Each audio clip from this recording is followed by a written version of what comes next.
Hey, everybody, and welcome to Tea Talk Thursday. I am Tamika, the mouth of IG at Tamika Talks, and I'm the thought leader at Life and Pumps, where I'm basically your lifestyle expert. So I created Tea Talk Thursday to be an organic conversation between me and some friends, or just me and you. You know how I like to do. But ideally, we're going to talk about current events, things that are happening. And today is actually a part two. I feel like this is the first time I've done a part two. But last week we talked about fatherless, pay him no mind. We talked about fatherless, and it was so well received. We had so many questions. We were receiving lots of comments even after the show ended, that I thought it was a good idea that we come back on and basically do a part two. And then I said, we need to bring some professionals in, because, he nor I are professionals. We have a lot of opinions on things, but we are not professionals.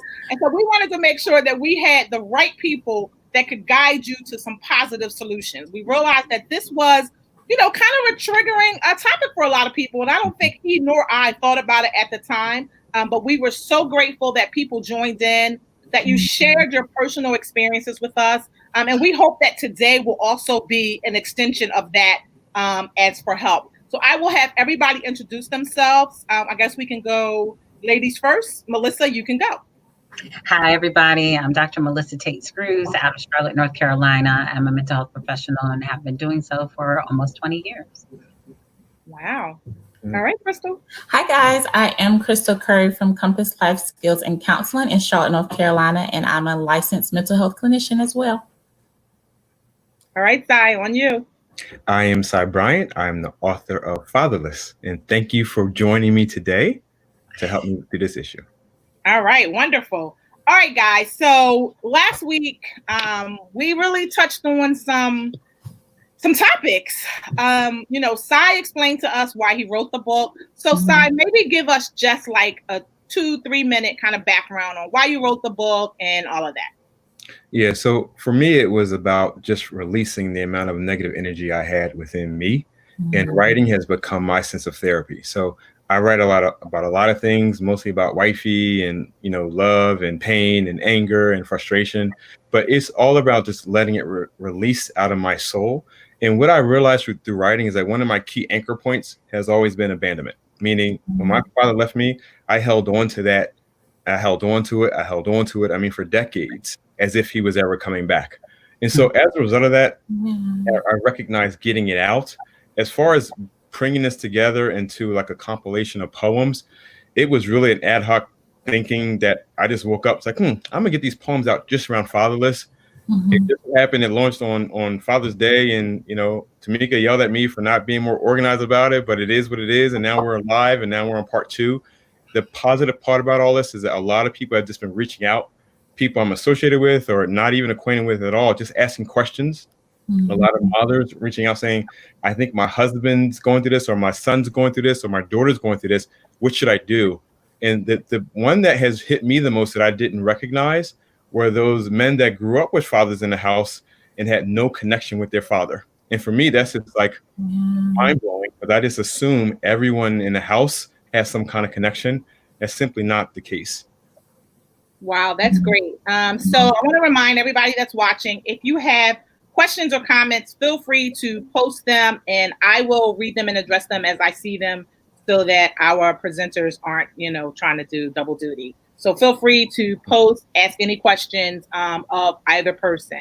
So Sy, yes. So I think that that's probably something that we should touch on, and maybe our two therapists can give us some tips and some ideas, because that was a huge topic where a lot of men and women really talked about, living in a 2-parent household, but really only having one parent that was present. Are you guys finding that in your practices, and how are you really helping people deal with that?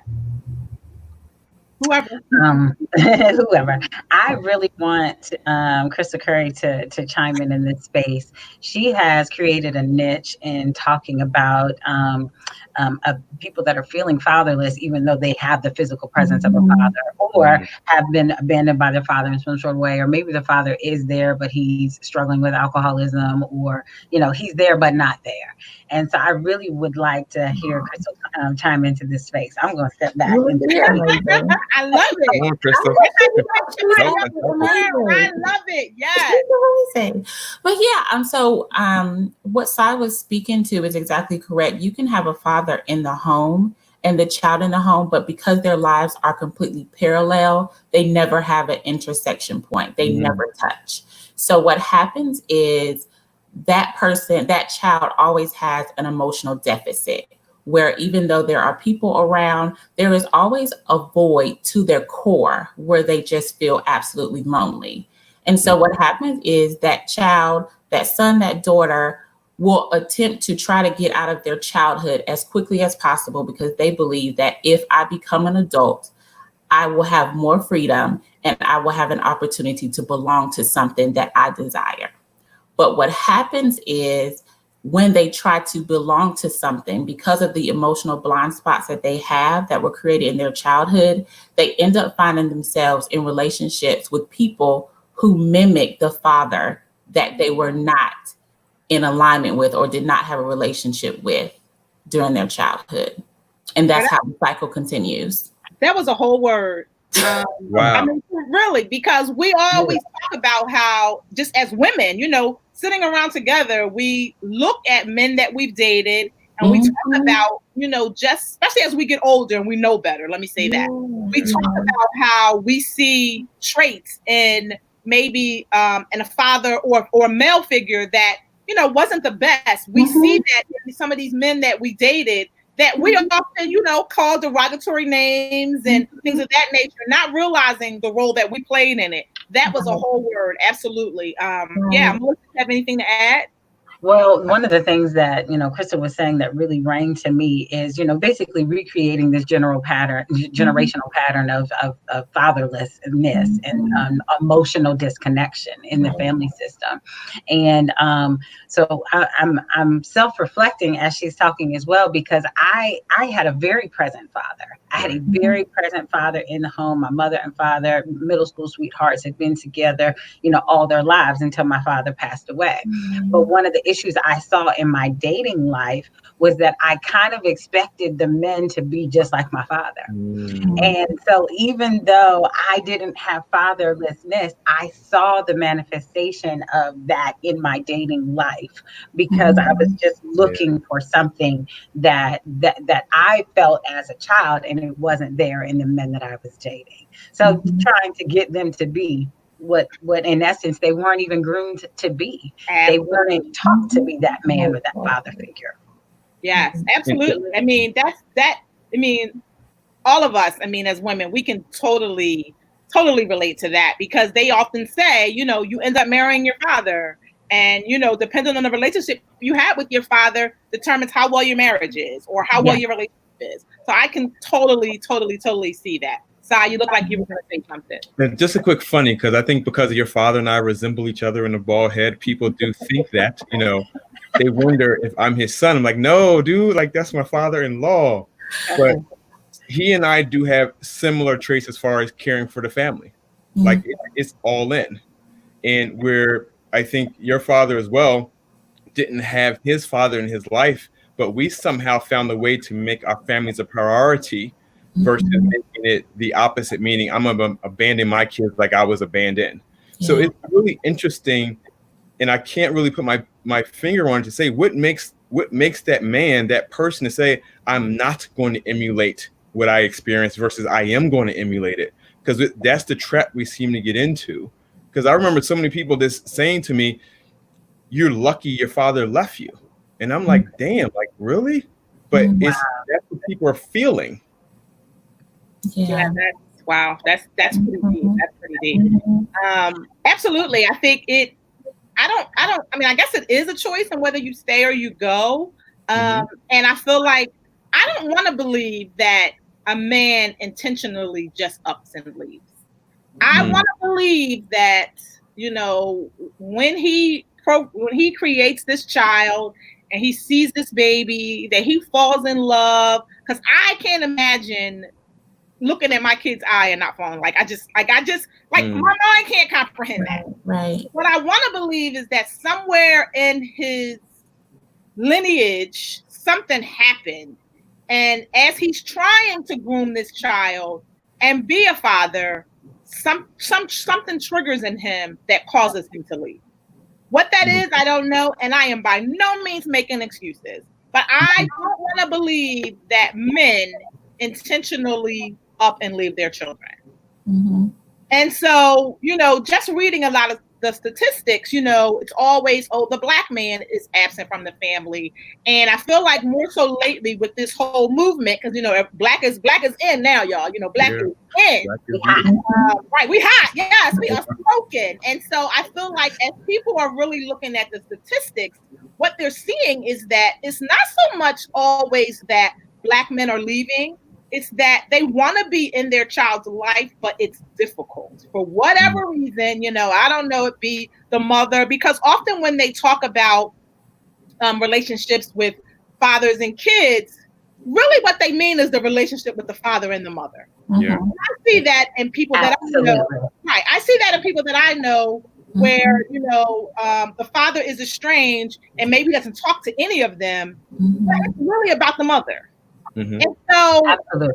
Yeah, I don't know if that is something that just as a community, we really need to examine. And I'm not blaming the women.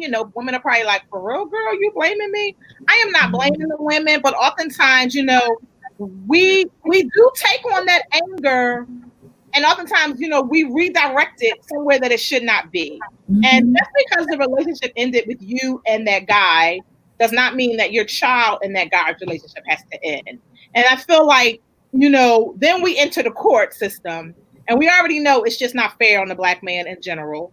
And so there's so many variables. And so I've been doing a whole lot of reading about this because, now so much details and all this stuff is available because black is in, and people are trying to prove their points. And so many things are coming out about how judges, were just harder on men, that they black men and they've been on white men, and so many things. So I just have to wonder, what role does that play in our society and how our children are feeling, because it's like, well, the dad's not here, but he's too young to really understand why the dad's not there. Yeah. And I think I was in that scenario, not understanding why my father wasn't there, but I think I call it fortunate that my mom wasn't blasting him or keeping him away per se. It was, to your point, and later in life he told me I didn't want to be there. It was just that plain and simple. But it was that he didn't love my mom, so he didn't want to be around her or anything associated with her. And I found out more recently, he was encouraging her to get an abortion, and she didn't want to do it. And that comes about sometimes as well. Whereas, the woman wants to keep the baby, and the dad's like, this was just sex. This was nothing more than sex. I had sex. I'm done now. And as a result, you have a lot of children that are like bastards like myself that just struggle trying to understand why you left. And it is hard to understand. It has nothing to do with you, but it is that unique man that didn't want to be there. And we all know men that, are not in the household, never in relationship with the woman in question, and have great relationship with their children. So it is something about that choice that this man does not want to be a father to a child. Even if you acknowledge, this little guy looks just like you, dude, like it's you. Right. You still can walk away. And so the other thing I can reflect on is, I think as a man, I don't know if there's a natural thing called fatherhood, meaning if I see a child, I have fatherly instincts. Yeah, it's a choice where this is my own perception, right? It's a choice. I can be a father, meaning I can be a father to my nieces, my nephew. I can be a father to a stranger. It's just a child I choose to be a father to. Whereas in my mind, women are different because this little person grew up inside you, and your bond is something totally different. I don't have that bond of feeling that child, 24/7 a day as they're getting bigger, moving and turning. And that builds that bond. I don't have that same bond with a child. It was intentional that I picked up my baby, where some men don't even touch the baby for the first 2 or 3 months. Yeah. So there's a lot. Let me stop you. It wasn't just intentional. You didn't have a choice. Yeah. And holding that baby. So let's be clear. Let's be very clear on what was happening in the Bryant household, okay? Because I was not changing the diapers. Let's be clear on that. Don't try to make it like it was some epiphany. That's so funny. But I totally get what you're saying. You're saying just, genetically speaking, that emotional bond between a mother and a child starts, prenatally. It starts almost immediately. Our bodies are going through this process over 9 to 10 months to prepare us. It's like, it's so ordained, right? that this is so intentional that it grooms us to prepare us for motherhood, but men don't have that experience. And I have often, and I'll even speak from my own experience with my first daughter, my husband at the time felt very disconnected from that process. And so I do, so I'm speaking to that point of not having that natural instinct of fatherhood, even though it sounds good, or even though it's amazing and you can see it happening in them. They don't necessarily feel that process happening within themselves. It's something that they almost just have to jump in 2 feet. Wife says, "Hey, go change that diaper." And so even though they are physically there, emotionally, when does it kick in? When does fatherhood kick in emotionally? That's a great point there. Yeah, absolutely. And I think back. I don't know. I think it kicked in emotionally more so for my daughter faster than with my son. Because with our son, when Tamika started showing, we made a conscious effort to make our son love this hump in her stomach before she got here, where he was talking to her on a daily basis, right? With my son, I think it came closer to when he was actually born. It was more, I knew she was pregnant and everything, but it was like seeing him the first time in the hospital room, I lost myself. And I accepted that he is my accountability and I'm responsible for him holistically. But I don't know if that feeling, if I knew I was going to become a dad, but I wasn't a dad until I physically saw him. Yeah, that's good. Crystal? And I think it becomes even more just complex when you think about like a man not knowing innately how to be a father, but you take that and the studies are showing that trauma is passed down genetically. So if you have a father who experienced the traumatic absence of his father and you shove him in a situation where he has to be a father, anybody who's been through trauma, they don't feel safe. So now I'm being a father triggered by my traumatic experiences with my father, that my father left, and I don't feel safe. And I don't know how to cope with this. And I don't know what to do. In fight or flight, I'm going to run away until I can figure out how to make this work. That's so good. And along those lines, even piggybacking, tying in what you said, Crystal, to what Tamika was saying earlier, especially when there's tension between the mother and the father, it further complicates that because I don't want to be around you. Like you got me in this situation. I'm speaking from Sy's, you got me in this situation and I didn't want to be here. It was sex. It was not family. I wanted sex, not family. Right. So now we're thrust into family, right? And then even when there is a marital bond or there's a family relationship, it's like, I don't really know what I'm doing. You look like you know what you're doing. I don't feel like I'm going to step back. Like, let me just move out the way because I don't think I know what I'm doing. That piece, and also just feeling like I was saying, just kind of disconnected. Like, I'm not sure I'm ready for this. Like, this is a whole life journey that I'm raising a person. This is a person. This is a little human being. And how am I really prepared for this? Yeah, because often the concept of a baby sounds easy until it actually happens. Right. Yeah. And it does come down to, it's kind of like, as the mother, you're like, I don't got no choice. I got to do this.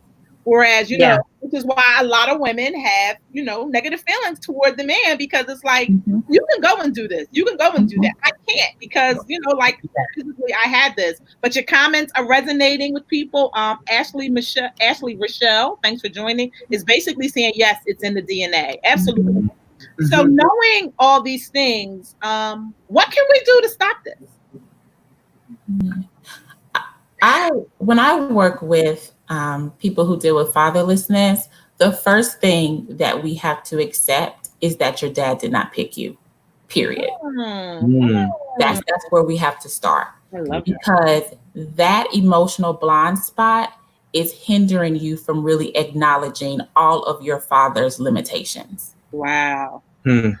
Because you haven't accepted the core fact, you're not able to move forward. So that is where I start. Your father did not pick you. Yeah. When you say that, what are they like? That's hurtful. That's painful. I'm like, my God, that hurt me. Yeah, that hurts. It is a very excruciating experience, but it creates an avenue for discussion. Now we can talk. Okay. Yeah. I had to have that discussion on a personal level, like I said, with my daughter, because at one point in time, she hit a point like, why? Why is he here? What did I do wrong? What was I supposed to do? Did he not love me? Like, what was that? And one of the things that I have taken that personal experience and really worked on in the counseling realm is what we call individuation, which is separating yourself from that need or that expectation that that person is supposed to be there for you, because you have an identity separate from them, but you keep tying it into this thing that is broken and dead or absent. And so once you individuate from that and separate your identity from that, then you can create, whom you are and whom you're desired to be separate from that. That is a process. Yes. Yeah. It's a process, and it's a painful one, because that is at the heart of it. Is like, I can definitely remember feeling less of a person because the person that made me didn't choose me. And so then you're like, well, why would this lady choose me to be her husband? Why would the coach choose me to be on the team? It creates so much initial. And I'm thinking, I can remember elementary school, like, I was a slow fat kid, not picked for the softball team. Like, damn, the coach ain't gonna pick me either. Like, nobody's picking me. And everything is amplified from not being chosen. Okay, so Ashley Michelle is saying, yes, the rejection has to be addressed. He didn't pick you. That core has to be addressed. I mean, when you said it, it sounded really like, damn, that's harsh. But when you think about it, you're right. The only way we're going to heal is when we get to the root of the issue. We can't sugarcoat it. We can't make it cute, because if not, we're not going to heal from it. And so even though I was like, oh, you're right. You're absolutely correct. But what we're talking about, how is that core belief that started, at infancy or toddlerhood or young adult, whatever it started, that core belief resonates in every area of your life, whether it's a softball team, whether it's the girlfriend that broke up with you, or whether it, whatever the job you didn't get. It's like this core belief system of, am I good enough? What do I have to do to be good enough? It could evoke some overachieving attitude or, ego, kind of narcissism, because you're trying to overcompensate for feeling abandoned and rejected. It can manifest itself in zillions of ways. But once you identify that core belief, you can kind of see where it ran wild, where that seed kind of grew into a vine.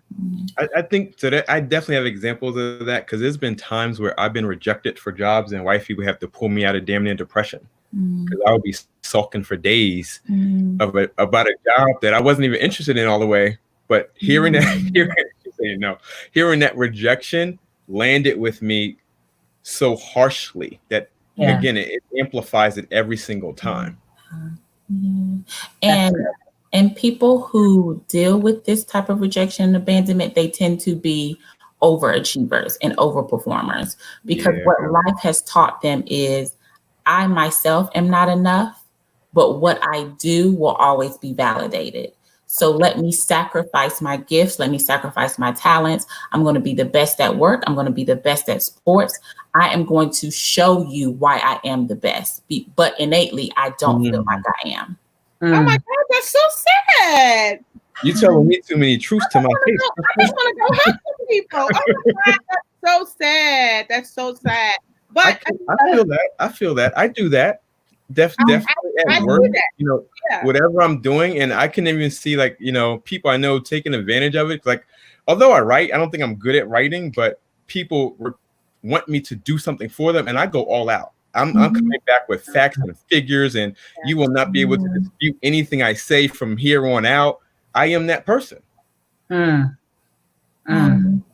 That's good. Wow. That's good. Yeah, But that's a really poignant self-reflection. Yeah. Because there's areas where it works. Yes. You know what I'm saying? There's areas where that overachieving works for you, and you feel validated, and you're like, yes, I did it. But there's always something else that you'll turn your attention to. Yeah. And so it's almost like some things are just never good enough. So I have to wonder just how long does that validation last? I mean, like once people are like, oh my God, you did a great job, people move on real quick. So then you're now chasing the next thing. Yeah. Like that has to be exhausting. Yeah. It is exhausting, but what is it? I'm trying to think how to word this. It's like I live with pain so long that I don't know how to use it for my benefit, but that in itself is a negative thing. Like because I know that pain, I can become angry real fast. I can get something done really fast because I know how to get through things so fast. But it's not like I'm managing it or trying to do something. I'm taking advantage of. I had that feeling of an overachiever. Yeah. So I will push and push, but that's all anchored in pain. Yeah. And so you may be able to attest, but like overachievers, they have set such a high standard. They're not really able to even define the standard. They just know with every task, it has to be conquered. And if I don't conquer it, then I failed. Yes. Wow. So I'm loving your conversation, Crystal, but I don't like you right now. I know that's right, because I'm like, wow, okay. A lot of people are probably feeling that on the sideline, like, why she invite her? Yeah, like, I'm like this, like. Can I just that's why I'm so glad that you're here. I was able to look at some of the things that you've been posting on your Facebook page. And when I tell you your messages are totally what the world needs. Oh, thank you. I was literally reading them at like 3 a.m. like, oh my God, this is great. This is great. I mean, absolutely, because it wasn't just like, do this, do that, do this. It was facts. Like, oftentimes this is happening. Think about this. I love it. You guys go follow her Facebook page. It was great. I'll make sure I post the link down to it as well. And Ashley Michelle is giving us a whole dialogue on it. This one I love right here. People have to gift themselves the gift of them. Being enough. Oftentimes that is just so hard. And it goes back to, what we've been saying, things that occurred in our childhood and how things that are just triggering that we have not yet find solutions for or examine or even just opened up to talk about them is a bigger start. Yeah. Children find their sense of security and attachment from the adults around them. And so one of the things that I felt like I needed to foster for my daughters was, what men can I get in their lives to reaffirm them? And so I was grateful to have my father present, my brother present, other men that were pivotal to me. And I was blessed to have not only my father, but other positive male figures around me. And so I really wanted to try to cultivate that as much as possible, so that when my daughters felt a sense of lack, that I always was like, yes, that's horrible. Like I could speak and validate their pain, and I could speak and validate what they felt was missing. And then I would say, that thing that's missing, you can cultivate over here. You can cultivate here. And just reminding them that there were other men in their lives to do what was missing. And I'm sorry he can't do it, but let me tell you who can. Right. Wow. So Crystal, go ahead, Sy. When I got into those situations where there were men around, I rejected them fully. I remember saying to some, I called dad. Others said, I remember screaming, "You are not my dad." Like I mean, up to teenagers, like, dude, like, I'm not calling you Mr. Nothing. You are not my dad. You are nothing to me. And it was as if I was talking to my dad through these men that were trying to help me. Like I was screaming at them, so that my own father could feel it. Not that it worked, but that was just my coping mechanism. So it's like all these anchor points that I have this, and with the writing thing, it was my release more so than going to another man. And again, I always had men in my life, but I never latched onto them to the point of helping me through anything. And I get to the point that I wanted to be so independent, I would rather fail by myself than get help and succeed. Right. Wow. So what I want to know, I want to pose this question to you guys. So what is it that you think stops people from seeking the answers? Like, I feel like all of these things that we're talking about, we all know that we have them in ourselves. We all know they exist. We all know the effect that they're literally having on our lives, our relationships, and especially kind of what we're passing down to our children. At what point, do we say, okay, we got to stop this? Yeah. I think a big hindrance for people is they anticipate the pain that they're going to feel when they address all of this. They know that they were hurt. They know that it was painful, and they've suppressed it for so long. And just the thought of unpacking it all, it's like, I don't know how I'm going to react. I don't know how I'm going to respond. I don't know how I'm going to get through this. And so it's like, okay, I'm just not going to deal with it right now. Wow. Absolutely. I think one of the analogies that I give, and I talk about this in counseling, and I think this is particularly poignant for men. So if you have a bottle of soda, talking about it and feeling the pain is like shaking up the bottle of soda. If you try to take the top off, it gets messy, right? And so you put the top on and you put the soda down and you let the bubbles, settle in. And you're like, I know how to deal with settling in. But if you take the top off and it fully erupts, that feels horrible. It's very uncomfortable. It's messy. But it stops. It's not a never-ending geyser. And so if you can sit in that space and just allow the eruption to occur for a moment, it doesn't last always. Now it's out in the open. Now I know how to form the words to talk about this. Now I know I didn't die. I didn't kill nobody. I didn't punch nobody.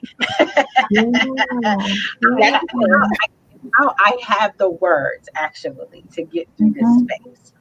And it's maybe not a space you share with everybody. Everybody's not going to write fatherless. Right. Everybody's not going to, go on Facebook Live and have this conversation. But you just have to come into terms with it for yourself, for your own individuation, your own identity formation, your own sense of security, so that you know how to navigate that emotional space. Yeah, so that's hard. You are absolutely right with that analogy. It's like, I don't want to open it up, and even writing made it give me closure, and wifey knew better of me to say, if I don't talk about it, I'm still holding on to it. So that's why we started last week to say, no, dude, that ain't enough. Speak about it, because that's how that is my only true release, is to speak about it. So I don't talk about it, it's still in me, right? But to say it's not going to do damage or not going to cause more harm, or it's not endless, that's hard to digest, because in my mind it's endless, and it's safer for the entire earth to keep this bottle cap on. That's great. Okay, so yes, we get in a whole lot of comments. So let me see. People are loving this. You getting a whole bunch of big ups. Yes, Melissa. I love that. Let me see. So we have Lakeisha, who's saying she is feeling the hurt. She understands it. So we have someone who also says they are loving this. So Ashley Michelle says, Sy, did you feel that you needed more male guidance or mentors when you first started to entertain marriage? Did you open yourself up to that after being so close off as a teen? That's a really good question. Look at that. Okay. So, like, I've known Dr. Tate for a long time. I think she'll tell you, like, growing up, I had no intention of getting married. That was not my intent, but I did want to have it. I did want to have a child in order to be a father, because I knew that was my anchor. I couldn't meet any women that just wanted to have just a child and be, on the background. Like, I wanted the child, like, give me the child, right? But so when I approached marriage, I had a lot of negative examples of that. So although my father left me, the married people, my grandparents were the only people I knew that stayed married. And they stayed married because that was the thing to do. I don't remember them. I only remember them, touching one time in my life, and I was like 17 years old. So Wow. I didn't have any good examples of marriage. So I had no intention of getting married. When I met wifey, I felt differently. I can't explain it, but she made me feel different.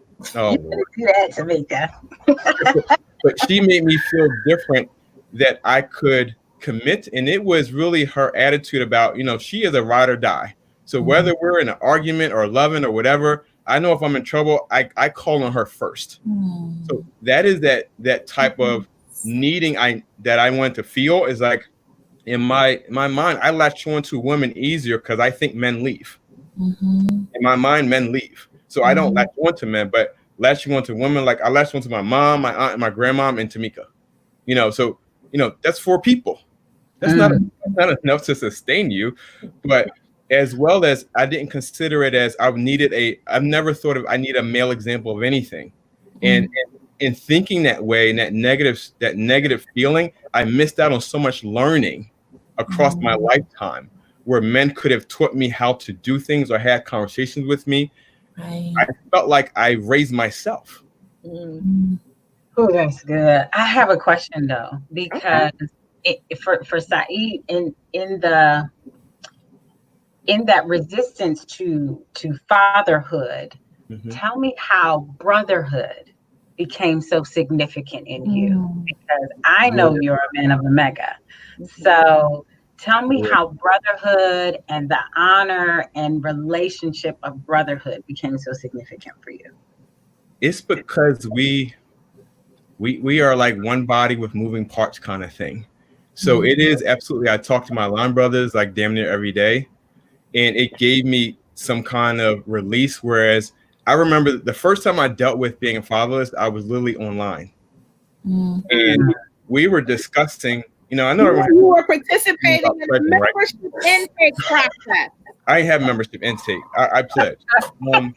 But here's the thing, right? We were in one of the things we were having. One of my big brothers, Big Brother Phantom, was talking about the Bible, and he said you have to honor your mother and father.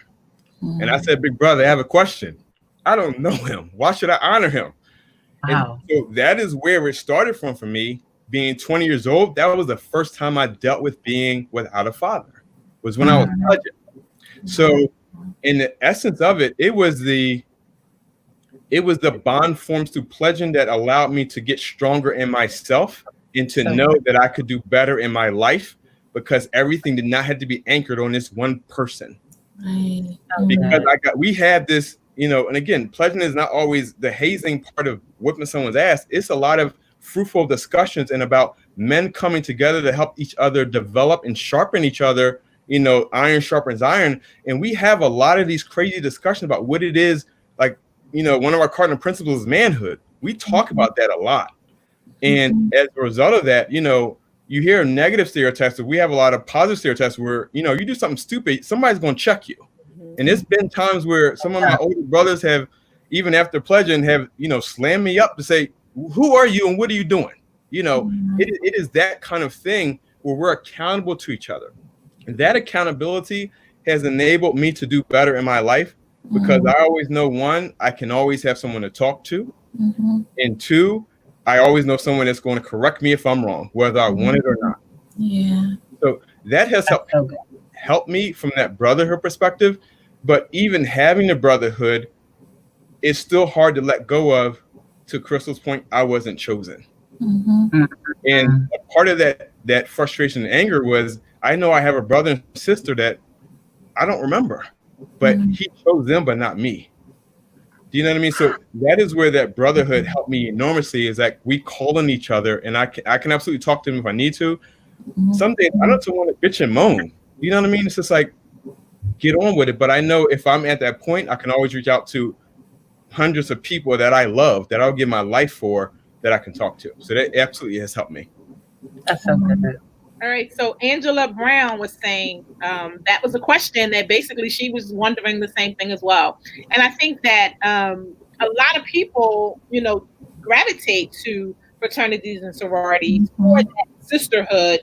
And what ends up happening is, when they're not real about their feelings and pretty much why they're there, that's why they're unhappy. And I feel like that's part of the reason why a lot of people don't succeed in a pledge process. Because of that, because you go into it thinking one thing and not really grasping what was really happening and appreciating the lesson behind all the other stuff. And so that is key. And then I think it really just ties into basically the entire conversation that we've been having, just recognizing whatever it is and really trying to work it out, not giving up, because I think that's part of the reason why as a society we are where we are, because oftentimes when it gets hard, we quit. And life's just not easy. Right. Yeah. That's good. Yeah. But I think encompassing all of that, we can't neglect statistically that men or boys who are fatherless often don't make it to college, and sometimes don't even hit that track. And so the brotherhood they wind up finding is in the street. And the brotherhood they wind up finding, they get confirmation in, could be gang life or drug life, or just even being philandering towards women. And so it's so hard to come back off of that derailment and that sense of abandonment that they feel, because they find other ways to fill the void that's not always healthy. That's a good point. Yeah, that is absolutely true. That is absolutely true. It kind of reminds me of the Khalid Browder story, basically, just everything that he went through. And when you see the story, the documentary, and I, have been reading a lot about the story, a lot of it is that there was no male figure there for him. And I don't necessarily think a father. There was no man there to kind of tell him it's okay. Like his mother tried to do what she could, but she couldn't give him what he needed. And I think that ultimately, all of that and all the demons that were just going on around him is really what, caused him to commit suicide. Absolutely. So, yeah, I mean, I think, as a society, we've got to find a better way.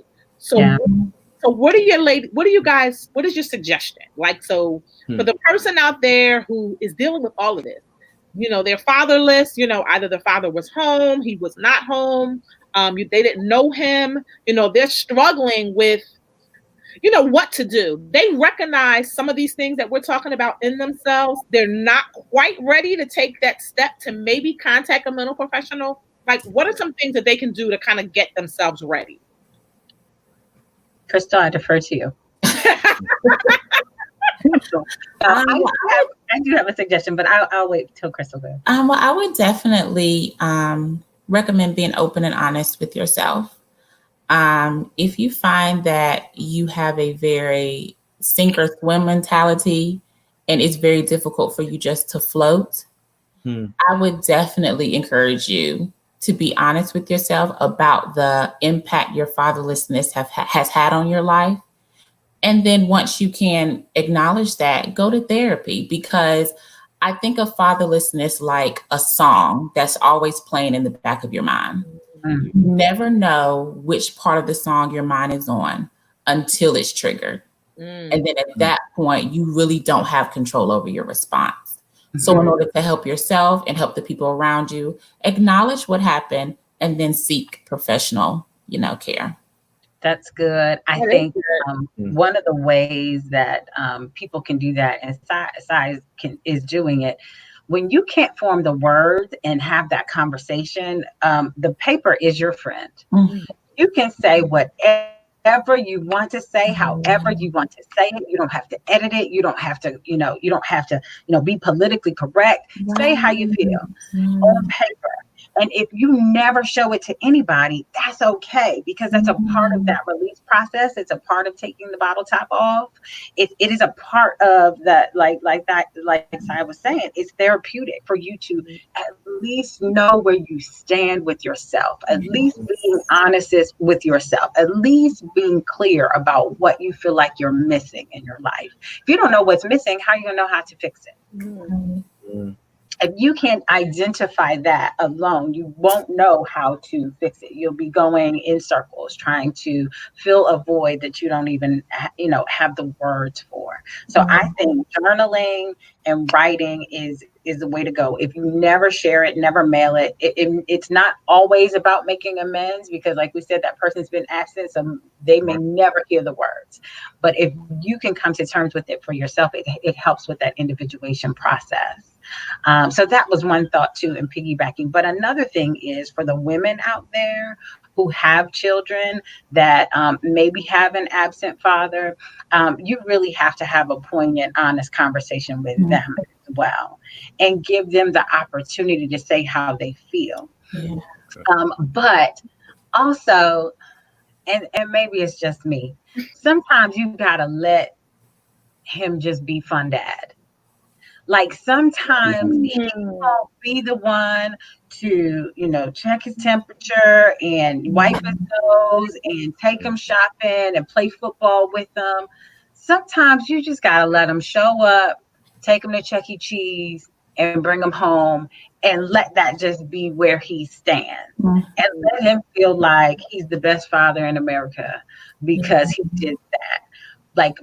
Like sometimes they just need to be relieved from the burden of being a father. Just let them be in their life in whatever way is healthy and makes sense. You're about to get hate mail, just so you know. I know y'all mad at me. Yeah, you are completely about to get hate mail, but I agree with you 100%. I absolutely agree. And it's unfortunate. You can't make him be what he's not. He doesn't know how to be it. Why would you force him into that role? Yeah. Right. You said a whole lot of truth right there. And that is so wow. Like, yeah, you're really about to get hate mail, but it's the truth. And sometimes I feel like, we've got to think about our children and the mental effect that it has on them. Right. And, sometimes we gotta, it's unfortunate that, we have this wonderful child and this man, for whatever reason, is unable to really appreciate and fully do what I guess you expect or society expects of a father. And I think that's also another thing we should talk about, what society expects and the rules of parenthood and, mother and father. So it's unfortunate that in so many cases, women feel like they have to take on the role as both and the weight on their shoulders. I get it. Like, it is a heavy ass burden. Yeah. But sometimes we got to take one for the team. Right. And if your child is, and I equate it oftentimes to Santa Claus, because you know how when your kids believe in Santa Claus, after you spend all your hard-earned money buying all that stuff, and they like, Santa bought this, and you and your mom like, no, I want that. No. Take one for the team. Yeah. Even if it's just once a year, whatever. I mean, literally, like, you see the stories where fathers are showing up and you see them with their kids and you see all these videos all over Facebook where the kid hadn't seen the dad, and it's like the kid is like so elated. It is amazing. And I don't know if you guys have seen, so there's this group now called the Dad Gang. And the guy created it because he said that oftentimes it would be him and his kids out, and people would congratulate him or say good job to him for just being a father. And he's like, this is absolutely ridiculous. Like, this is what I'm supposed to be doing. But society has shown and keeps saying, well, you don't have to be because the mother is going to do it. So let's talk about that. Like, how can we change that? Because that, to me, is crazy. So I've definitely had that experience at restaurants. People say, "Oh, your children are so well behaved. Like, you're a great dad." And I'm always conscious when I go outside to wear my wedding ring, so people know that I am actually married and I raised my kids with my wife, because people want to associate a Black man being, you are the disingenuous person, and I know you just picked your kids up to have this dinner, and you're gonna drop them off back at your mom's house, and it's around doing it. I don't know how to say this. How do we empower women to, one, allow us to have a conversation about what I can do and what you can do? I have experience where wifey expects me to do something because her dad did it. And I'm like, son, that ain't me. You know what I mean? It's like, but you have to have that discussion where I feel blessed is that we intentionally had each of our children. Right. Yeah.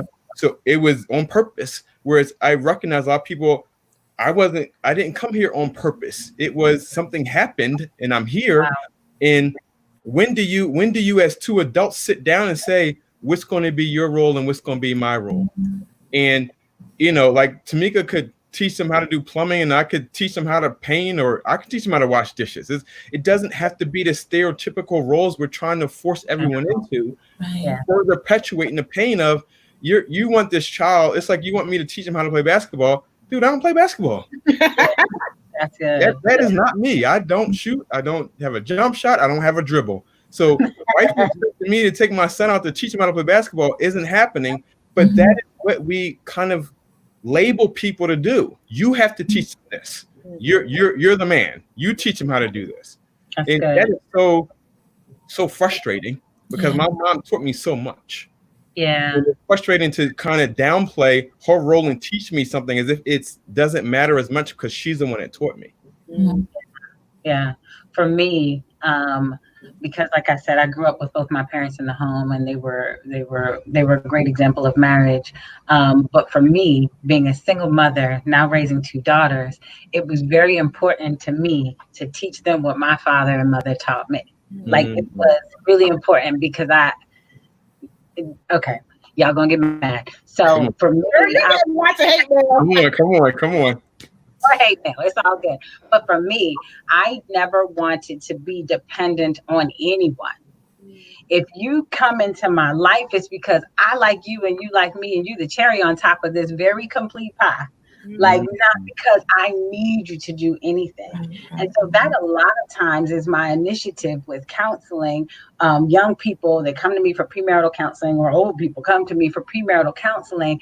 And a lot of times the work is with you as the individual. It is not necessarily about your communication, because your communication, the issue that you're having in communication, is a manifestation of what your issue is as an individual. Right. And so the work comes in you as an individual. So one of the things I encourage of my daughters, because my father taught me how to change a tire, and my father, I was a tomboy. So, what we doing, playing football, what we doing, playing basketball, what we doing, going fishing. I did all of those things. And so it was important for me to be able to instill that in them, how to have the toughness to just do because it needs to get done, and not wait for someone to take the trash out, or someone to go put gas in your car, or or someone to wash your car. I did all of those things. Now, when my husband showed up in my life, he's a blessing to me. He does those things for me now, and so I can appreciate it. I don't expect it. He does it because that's who he is as a man, and I can appreciate it in a different way because I don't have to anymore. All right. Yeah, I can relate to all of that. My parents have been married. My sister's how old? I don't even know how long my parents have been married. So we're gonna say my parents have been married 53 years. Yeah, I was like over 50 years. I know that. But they were like elementary school sweethearts. I mean, if that even exists. So my dad has been a part of the family. So like, there's no like in-law, because they all grew up together. They all ate each other's houses. Like my dad played with my uncles. So it's like a family. Like we just somehow or another they got married. I don't even know. And so because of that, my father, has always been around, and, he is very active in my life and in my kids' life. I can relate to all of that. Like he taught me so many things because, as a family of a lot of women, it's 3 of us, 3 girls, we are very independent. And, you can shake your head because I have no regret. I have always been of the mindset, like, you know what, I can do it myself. And it's like, I'm gonna ask you. If you don't do it, I'm gonna do it. That's just who I am. And Sy knows that. And I appreciate that too. Like, don't wait on me. Right, exactly. You know what? You're right. I got this.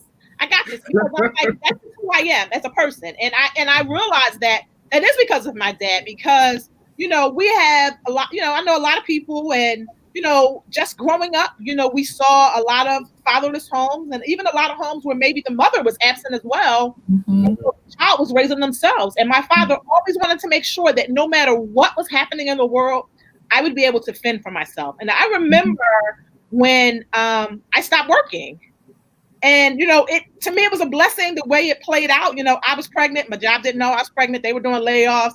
I think they thought they were punishing me. Meanwhile, it was a godsend. But when I told my dad, he's like, "What do you mean?"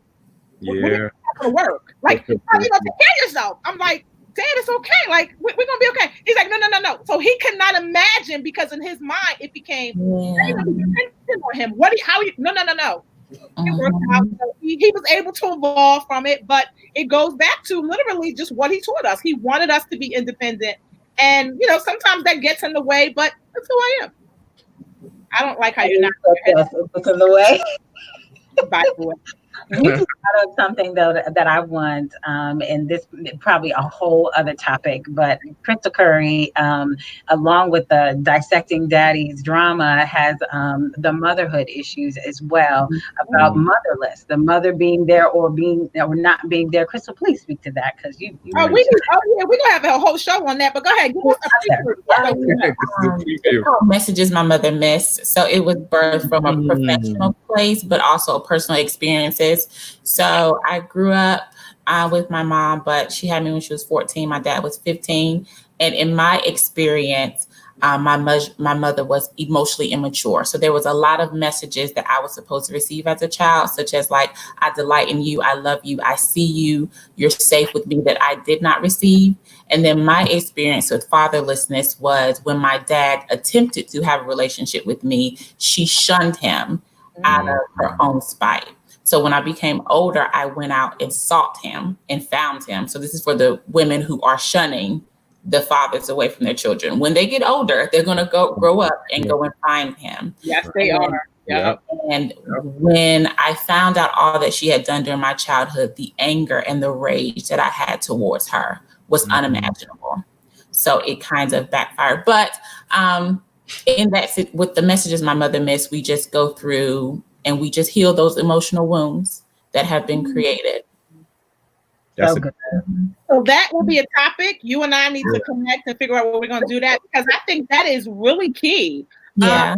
Especially because just like how you said, you know, you were angry, and there are a lot of kids right now who, when they become adults and they connect with their fathers, are going to be feeling that same pain. Yeah. And they're going to be so torn because, like, who doesn't want to love their mother? Like, you know, and it's like, my mom is everything. Like, how can I not love her? Like, it's like an unspoken word. Like, you don't even need to say it. Like, you got to know I love you. Right. Now that I found out all these things that could have eased some pain that I had, now I'm angry. I know how to process that. Wow. I can.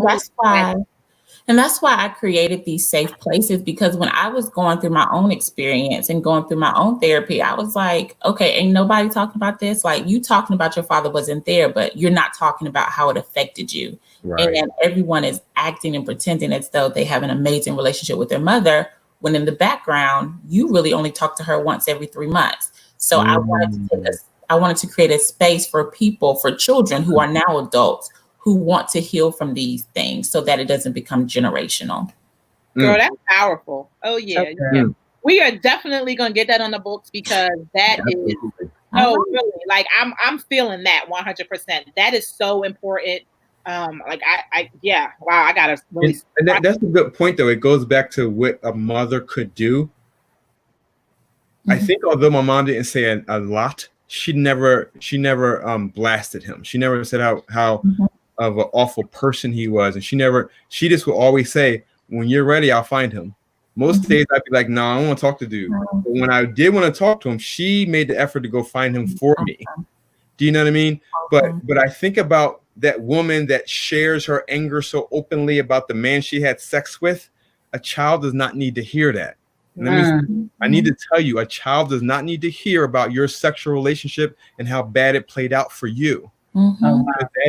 That message sticks with that pain, and that child does not forget what you said, ever.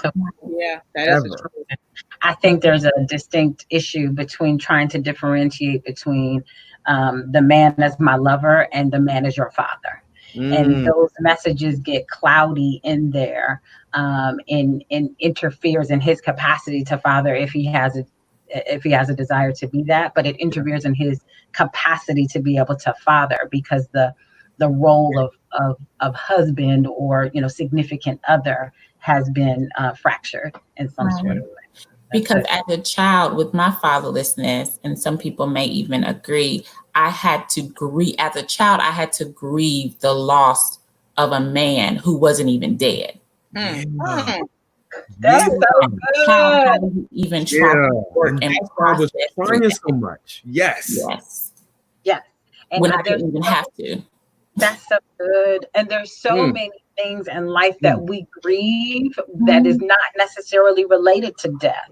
Right. It is a lot of absence or relocation or emotional absence. It's not always physical, but the whole grieving process is tawdry and is deep in who we are as Black people because of the generational traumas that we've been through in some sort of way. So that again is a whole other topic. It is, y'all. I'm ready. Part 3 and 4 are already lined up.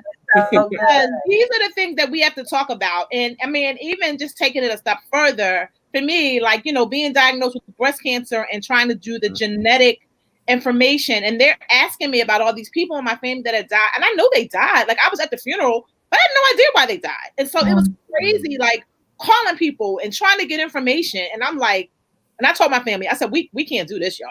Right. I said, we gotta sit and we gotta talk about what has happened and all the family secrets and all that, and that uncle with the one eye and the uncle that was in the and that special college. We have to talk about these things. And because we don't, that's why we keep having these cycles that can't be broken. You know, no need to be ashamed. Like, everybody messes up, but let's pick up the ball, get it right. Right. You guys were amazing. All right, so look, we are at an hour. Wow, good job. Don't worry, guys. I see all your comments. And listen, Ashley, Michelle, you probably need to just be on the show with us, because like, you have a whole bunch of comments. Come on, drop me a line so you can get on the show with us. But we are definitely going to be back. Motherless. Messages my mother missed, y'all. It had to be like a 3-hour. We might have to do it like as a mini series or something, because that's a great idea. Something that a lot of people need. So stay tuned. I will make sure I get information for you guys for that. However, if you need any mental health services, I know that these ladies are in Charlotte, North Carolina, but telehealth is happening. I see it everywhere. Totally reach out to them. Don't sit and just suffer alone. You don't have to. Amen. Now I brought you 2 professionals who are willing to help you. Don't think they're gonna go for free though, y'all, because they do gotta get paid.